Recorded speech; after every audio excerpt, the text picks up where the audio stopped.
Hai semuanya, ketemu lagi bareng Mihu di sini. Oh ya, kali ini Mihu akan membawakan alur cerita Donghua yang berjudul Battle Through the Heaven. Mihu mengingatkan sekali lagi ya bahwa konten ini full spoiler. Tanpa lama-lama lagi, yuk langsung aja kita masuk ke isi ceritanya.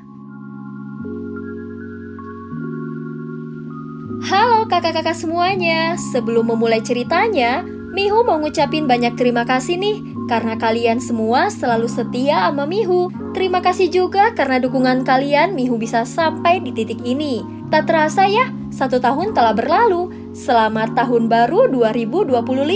Tetap sehat dan semangat semuanya. Love you guys.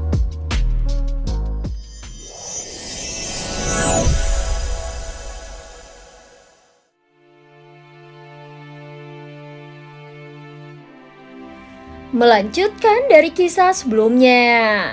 Sebelumnya Sukiante segera bergegas ke dalam arena dan mengirimkan pesan transmisi suara kepada Xiaoyan. Dan pada akhirnya Sukiante setuju dan bertindak sesuai permintaan dari Xiaoyan. Telapak tangan Sukiante yang berwarna gelap itu tampak begitu kokoh dan diselimuti oleh kekuatan yang sangat mengerikan yang tidak terbatas. Saat genggaman itu perlahan mengencang, tubuh Xiaoyan mulai runtuh. Kekuatan besar ini benar-benar di luar kemampuannya untuk bisa menahannya. Saat ini suara retakan tulang terdengar dari seluruh tubuh Xiaoyan. Tulang-tulangnya patah dan menembus kulitnya, sehingga membuat tubuhnya terpelintir dan remuk. Darah segar mengalir deras dari mulutnya bagaikan mata air yang tak kunjung berhenti. Daging di tubuhnya cepat menghilang dan bola matanya pun dipenuhi oleh darah. Saat melihat adegan ini, Sukiante sedikit mengeringit. Dengan kekuatannya itu seharusnya cukup untuk membunuh Xiaoyan sepenuhnya. Setelah beberapa saat, Xiaoyan berteriak dengan segenap tenaga yang tersisa. Seketika api di sekelilingnya berkobar hebat. Kemudian gabungan teratai api dan guntur menyelimuti seluruh formasi penghalang. Meski begitu, Sukiante tetap tenang. Dia tidak memahami apa yang ingin dilakukan oleh Xiaoyan. Kombinasi kekuatan api dan guntur memang sangat kuat. Tetapi bagi Sukiante, itu bukanlah ancaman yang berarti. Dalam sekejap kekuatan api dan guntur mencapai puncaknya, lalu melepaskan energi kehancuran yang luar biasa. Seolah ingin meluluhlantahkan segala yang disentuhnya. Namun energi penghancur itu jauh lebih kuat dari perkiraan, bahkan melebihi dugaan Sukiante. Medan energi yang diciptakannya mulai bergetar dan menunjukkan tanda-tanda retak. Kau memang punya sedikit kemampuan, tetapi tetap saja semua ini sudah terlambat. Sukiante mengibaskan lengan bajunya, segera kekuatan menyelimuti tubuhnya dan melindunginya sepenuhnya. Meski api dan guntur mengamuk, sepertinya mereka tidak bisa menyentuhnya sedikit pun. Melihat kekuatan Sukiante yang begitu kuat, Xiaoyan hanya bisa merasakan hatinya tenggelam semakin dalam ke jurang keputusasaan. Saat berikutnya suara raungan samar terdengar, namun Sukiante tetap memperkuat cengkeramannya, seolah ingin mengakhiri semuanya di saat itu juga. Kekuatan gabungan api dan guntur mengamuk di dalam formasi penghalang, mengoyak pertahanan formasi dan menciptakan celah. Tanpa peringatan, ledakan dahsyat terjadi sehingga membentuk gelombang kejut yang menyapu segalanya. Gelombang kejut itu membawa kekuatan mengerikan dari gabungan api dan guntur, yang membuat banyak sosok prajurit Taisu tidak sempat menghindar dan langsung memuntahkan seteguk darah. Di tengah kekacauan, api abadi yang dikendalikan Xiaoyan menyebar dan membakar siapapun yang tersapu oleh gelombang tersebut. Dalam sekejap energi kehidupan yang tipis melayang menuju tubuh Xiaoyan, sehingga kekuatan pemulihan tubuhnya meningkat drastis. Namun itu tetap tidak mampu menahan serangan dari Sukiante. Sukiante tidak mengerti apa yang ingin dilakukan Xiaoyan. Dia hanya berpikir bahwa setelah melihat situasi semakin kacau, Xiaoyan memilih untuk menghancurkan medan energi yang diciptakannya sendiri. Ini kesempatanmu, kau bisa memilih pergi, ucap Sukiante segera berbicara dan menunjukkan niat baiknya. Tidak peduli bagaimana kondisi Xiaoyan saat ini, dia tetap memilih mempercayainya. Namun Xiaoyan hanya tersenyum tipis. Patahkan leherku, lanjutkan seranganmu lalu bunuh aku. Dia berdiri dengan kokoh meski tubuhnya terluka parah. Pada saat ini formasi penghalang mulai retak semakin lebar. Tetapi Xiaoyan tetap tidak memilih melarikan diri. Suqiantai, kenapa kau belum membunuhnya? Tiba-tiba suara kemarahan menggema dari Xuan King dan mendekat dalam bentuk jiwanya. Dia terlihat marah saat melihat keraguan di mata Suqiantai.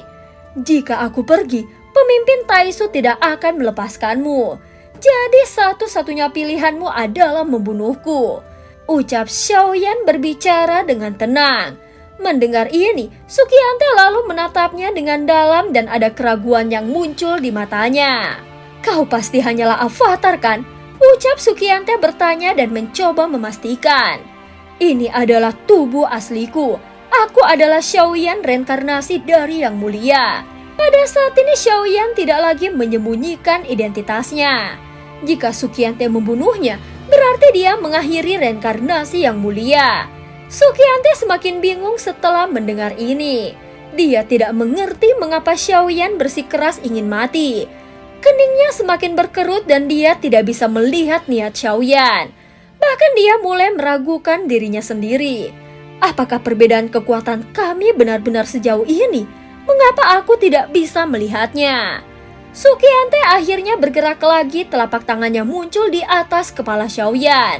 Itu mengandung tekanan tak kasat mata yang luar biasa dan siap menghancurkan tubuh Xiaoyan. Dengan kekuatan Xiaoyan saat ini, jelas tidak mungkin baginya untuk menahannya. Xuan King segera berdiri, perlahan dia tampak bersemangat melihat tindakan Suqiantai.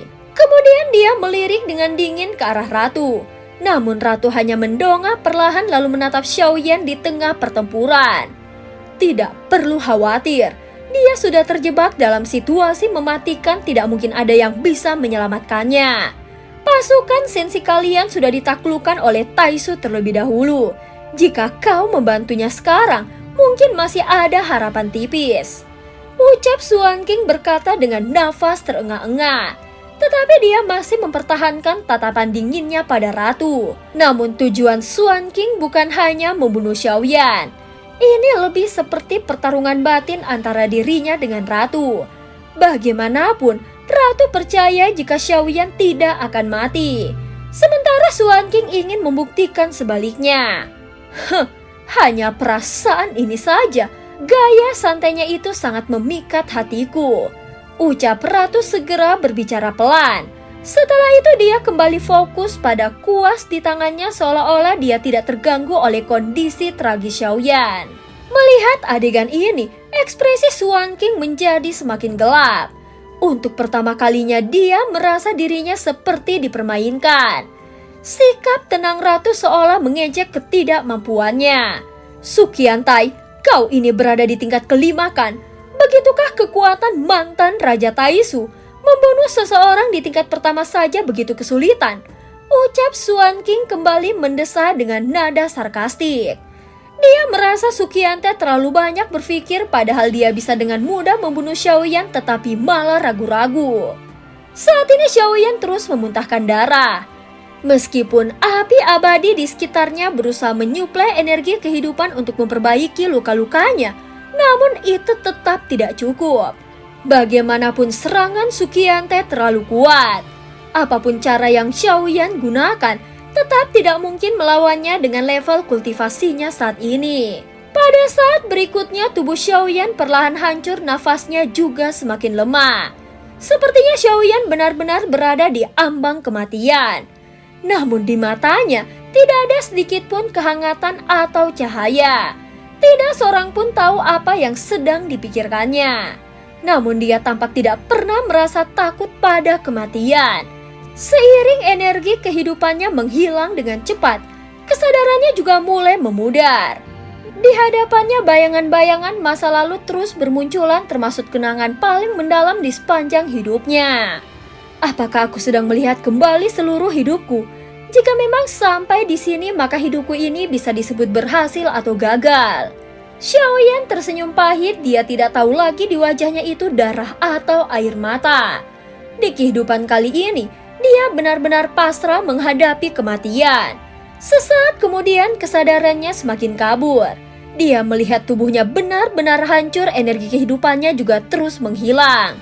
Saat ini Xiaoyan benar-benar berada di ambang kematian. Ini sudah berakhir. Xiaoyan segera berbisik dengan lirih. Cahaya di matanya perlahan padam, pikirannya semakin tenggelam di dalam kekosongan.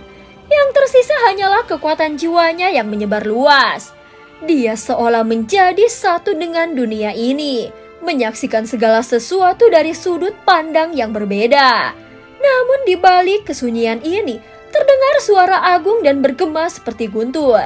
Apa kau benar-benar ingin mati? Atau apakah kau ingin terus hidup? Suara itu begitu kuat hingga mengguncang kesadaran Xiaoyan yang hampir lenyap. Entah dari mana asal suara itu, namun itu menggetarkan jiwa Xiaoyan hingga ke dasar. Dan cerita pun berakhir. Terima kasih udah dengerin Mihu dari awal sampai akhir ya. Jangan lupa untuk like dan subscribe. Sampai jumpa.